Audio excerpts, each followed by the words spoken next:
Sige na, Simon Des. Paano na tayo mula ngayon? Makakahiwalay na tayo mula ngayon ng mga isang taon ba? Ayaw pa din. Maghintay tayo ng isang taon. Isang taon. Tapos, anong gagawin natin? Diba? Family. Oo. Diba? Yun ano natin. Ano na?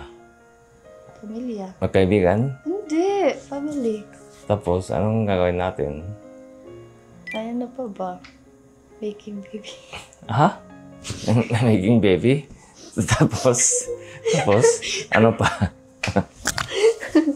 Nahiya. Huwag ka mahiya. Saan mo gustong tumira? Kahit saan ikaw, saan mo gusto. Basta kasama. Siguro, sa Japan o kaya sa Pilipinas. Pwede. Sige, sana maligaya tayo hanggang sa katapusan ng buhay. Sige, kita tayo muli. Next year.